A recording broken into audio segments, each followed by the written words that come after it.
Patuloy ang paghahanap sa 4 na Pilipino na nawawala sa Myanmar matapos ng magnitude 7.7 na lindol ayon sa Department of Foreign Affairs. Nakatutok si Jonathan Andal. Edsel! Lex! Alexis!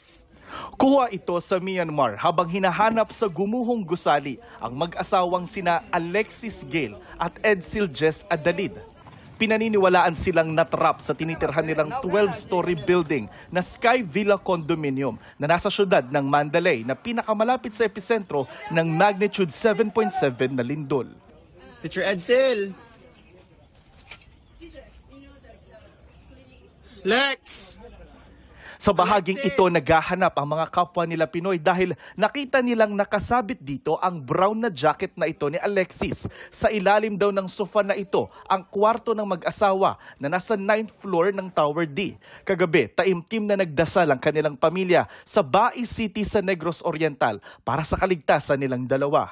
Nagsindi kami ng kandila na hoping na may milagro na nasalupan sila. Mabubuhay pa rin sila. Hindi ko pa magtanggap sa ngayon eh. Nawawala sila. Pangamli namin yung anak. Ang bait niya, talented, very talented yun. Pero kung ano mang nangyari sa Panginoon na lang bahala. Nangangarap kami na buhay pa. Hindi kami sumusuko na sa pag-asa na buhay pa sila. We wanted to ask everybody who can see this video to keep praying that we will be able to receive a miracle for Alex and Edsel, that they are found or they will be found alive. Isa pang Pilipinong nawawala, si Francis Aragon, na nakatira rin sa Sky Villa Condominium sa 6th floor Tower D. Ito raw ngayon ang itsura ng Tower D, batay sa litratong ipinadala sa misis ni Francis. Hindi namin alam kung nasaan siya, kung nakalabas ba siya ng condo o nandun pa rin siya trap. So wala akong idea. Ang gusto ko lang talaga is mahanap siya, makita siya as soon as possible. Bukod kina Francis, Edsel at Alexis, may isa pang Pilipinong nawawala sa Myanmar ayon sa DFA. Actually po, ang uling detalye, 4 ang unaccounted for. Lahat ng Myanmar na to, itong mga nasa Yangon, nasa Naypyidaw, nasa malapit sa Mandalay, kung saan may nawawalang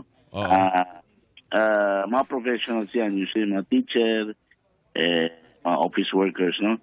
Ayon sa kanilang pamilya, pumunta ng Myanmar ang 3 Pilipinong nawawala para magturo sa isang international school doon.